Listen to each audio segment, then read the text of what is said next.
everyone, and welcome to the new month of Taurus, Iyar in Hebrew. And we want to talk a little bit about the secrets of the month and what this month represents. So, this month, Iyar, is often overlooked because it's situated between Nisan, which is a month packed full of Passover and all the things that have to do with that, and Sivan, which is the month that we received the Torah. So a lot of people skip over this month of Taurus, this month of Iyar. And really, according to Kabbalah and the sages, it has a lot of power. So in this month, you can reveal your inner light, meaning that there's subtle energies of growth and refinement that are accessible. And this month, just as in nature, we can see spring, especially here in New York, we can see everything blooming around us. Our soul in this month is also a time for internal cleansing, for clarity, for blooming and healing. So to uncover the spiritual DNA of this month, so to speak, we're going to talk about the divine name configuration, so associated with this month.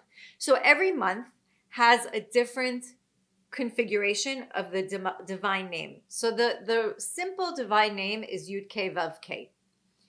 So this month, it corresponds to the letters Yud K K Vav, and we'll have that on the screen for you. And these letters are the initials for Yitalel HaMitalel Asechel Ve'Yadua, which means let the one who boasts boast this understanding and knowing me. What does this mean?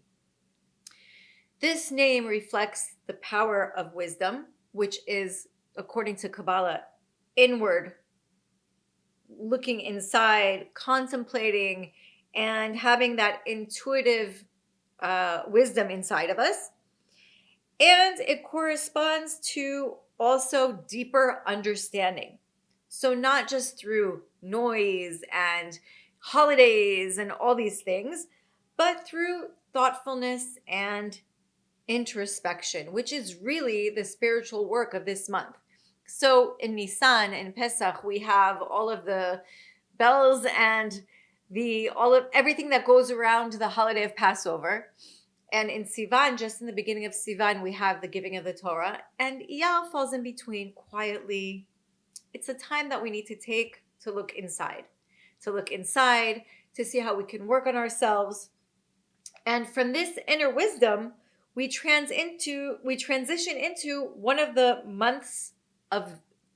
traits of this month, which is the trait of healing, of inner healing. So let's talk about that a little bit. So this month, the month of Iyar, has a hint of healing. And in the actual letters of the word Iyar, Aleph, Yud, Yud, Resh, it stands for Ani Hashem Rofecha. I am the creator, your healer. That already hints that we have the inner power of healing inside of us. Another thing that word Iyar stands for is Avraham, Yitzchak, Yaakov, and Rachel, which are the patriarchs and matriarch. And why is it? What do they stand for? These four figures are the chariots of our being, our spirituality, because they're the foundation, they're the spiritual forces that carry and channel the Creator's presence in the world. Each one stands for something else. Because before we even receive the Torah next month, what comes before that? How we act, how we internalize things. So Avram stands for kindness. This month, to see how we can be kind to each other, how we can reflect kindness around us. Yitzchak, discipline. If we want to start something, a diet, studying more, teaching more, helping our friends more, discipline. We connect to discipline this month. Yaakov stands for truth and harmony. So again, going back to looking inward and seeing how we can work on ourselves spiritually. What's our truth? How do we help people around us in harmony, unity? And the last one, Rachel, which is she represents humility. She represents caring for other people. There's a story about Rachel that she was able to give her twin sister away to her love of her life because she didn't want her sister to be embarrassed. Can you imagine that level of humility if we could connect to that? So again, in this month, it has healing, but also kindness, truth, humility, unity, and harmony and discipline.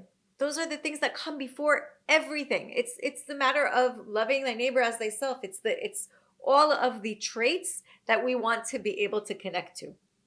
So their collective energy in this month really creates the spiritual infrastructure for healing and for balance, both for us individually and collectively in our different areas, in our communities. And so another interpretation of this month comes from the verse, Ki ale aruka lach, I will bring healing to you. What does this mean? So in the desert, remember, we've just left the Egypt, we've just gone through Passover, and now we're in the desert. And in the desert, the manna, which was a perfect heavenly food, it came from the sky and there was enough for a person for every day. And it began to fall in this month, in Iyar, and it was fully absorbed by the body. There was no waste. There was no illness. Think about it. What did they do 40 years in the desert? Can you imagine? No bathrooms. But the body didn't produce any waste because everything was absorbed by the manna. So it reflected a level of spiritual purity that really is part of this month. Everything was absorbed. There was no illnesses. And the Zohar and the Ari teach that this month carries a spiritual potential for healing. Not only physical healing, but also emotional and spiritual healing. So again, that's the theme of this month. This month is all about healing. It's all about if we want to heal ourselves emotionally and spiritually, this is the month. We have the tools spiritually in this month to connect to healing. To even talk a little bit deeper about the power and the dimension of healing in this month, there's a story about the Baal Shem Tov. And it can explain a little bit about the essence of this month.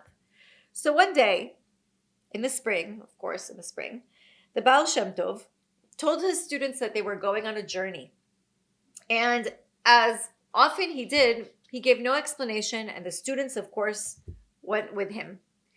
So they traveled through forests and fields until they reached a tiny village out of the way, like very tiny out of the way place.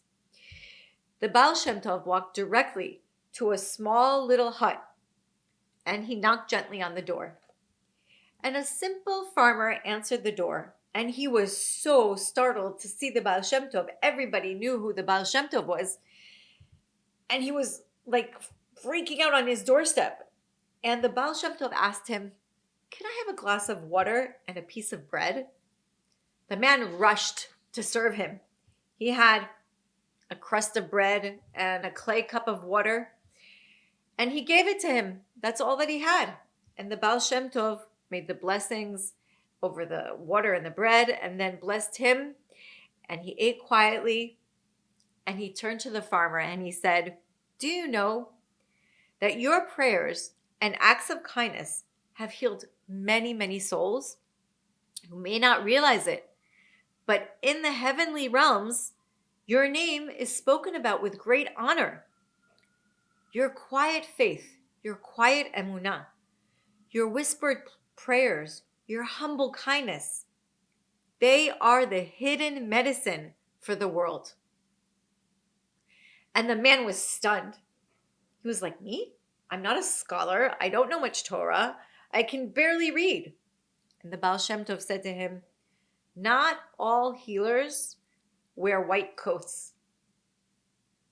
There are doctors of the body and doctors of the soul.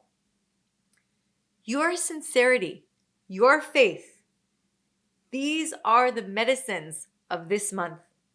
Just as the manna entered the body with no waste, Your actions bring light without noise. And that is what true healing looks like.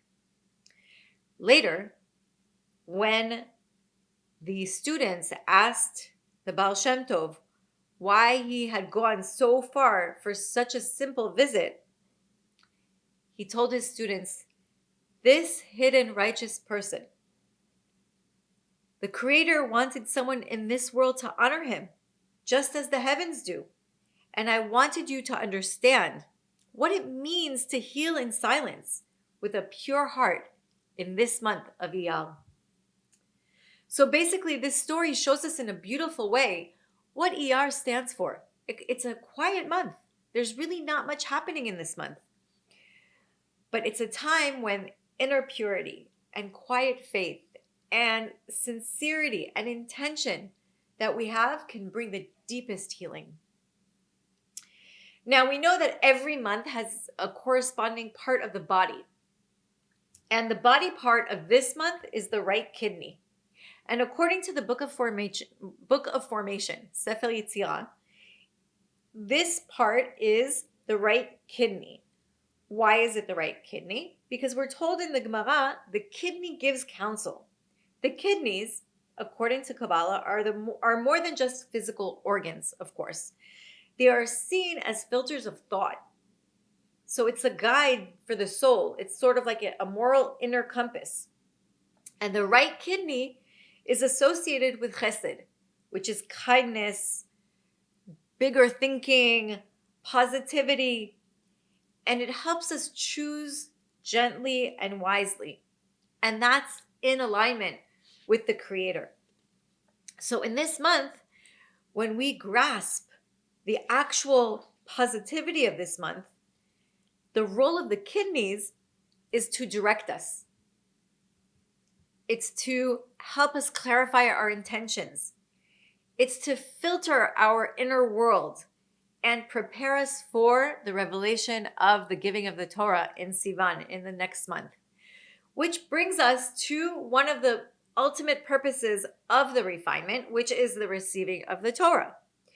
And Iyar is the bridge between Nisan, the liberation of the Jewish people from Egypt, and Sivan, which was the receiving of the Torah, which is really being able to require much more freedom than just leaving slavery, because we need inner structure, we need mental readiness, we need spiritual humility, and this is what this month gives us. It gives us the time for that introspection, the inner humility, the inner structure, the mental readiness, the actually preparing for ourselves for the giving of the Torah, which is such an amazing thing that happened. So again, according to the Sefer Yetzirah, the Book of Formation, the month of Iyar was created by the letter Vav, which the letter Vav is the symbol of connection. It links the past with the future, the physical and the spiritual. And the most important events that happened this month were the manna, and the well of Miriam was given in this month, and we maybe will go into it a little bit, not sure. And the second time that we have, it's called Pesach Sheni, the second chance we had in the olden days to give an offering if we weren't able to give it the first time. So those are three things that happened. What I want to focus on again was the manna, where we received this amazing nourishment that went straight into the body, was absorbed by everything, and there was no waste. There was no illnesses, there was no stomach aches, everything was just absorbed.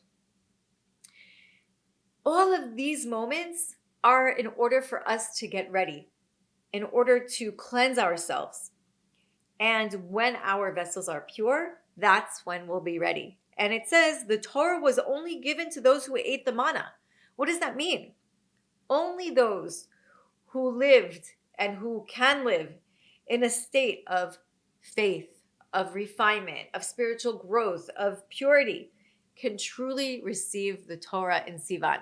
Now, of course, none of us are righteous people. None of us are there yet. But it's enough to be aware. It's enough to work on ourselves. It's enough to realize that this month is a gift. This month is a gift for us to work on ourselves spiritually, to look inward, to have that introspect and say, okay, what do I need to change this month? What healing do I need in this month? Because that's what I can tap into. So what are the dangers of going through that? What is the spiritual weakness that we have? So the Torah tells us that Amalek, which really represents doubt, attacked in a place called Refidim. And what does that mean? Refu yadem min Torah. They were weakened in their connection to the Torah. So Amalek, which is the force of spiritual doubt, of inner coldness, of being cold towards the passion of the Torah, towards the passion of doing good deeds, the passion of mitzvot. When we lose that passion and when we lose that connection to learning, to having a purpose, to seeing things beyond our imagination, that's when doubts come in. That's when we're spiritually attacked. So this sign of Taurus in the month of Iyar, what is it? It's the bull. And what is the bull symbol? It symbols spiritual and physical strength. Yoshua from the tribe of Joseph also symbolized the bull, leads the fight this month, leads the fight against Amalek, leads the fight against the doubts. And so Iyar is not a loud or dramatic month. It's a month of quiet transformation. It's like the stillness before the revelation, like the manna absorbed in silence, like the whispered prayers of the farmer whose faith heals the world.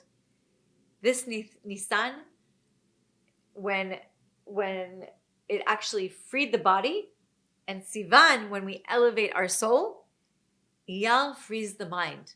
This month of Iyar, we can free our minds. We have the tools, we have the capability, and if anybody would like to give me a call, I'm more than happy to give me or Eliyahu a call. We can help you with different practical tools to use this month. But I can tell you one or two of them. Journaling appreciation. Writing every day what you have in your life that you appreciate. Gratitude. Having gratitude can help you look inwards, can help you understand how important this month is. Take a pause. It's the pause between Nisan and Sivan. It's a very strong pause, a very powerful pause of taking time, working on ourselves physically and spiritually for healing, and being strong enough so that next month we'll be there to receive the Torah fully. Thank you.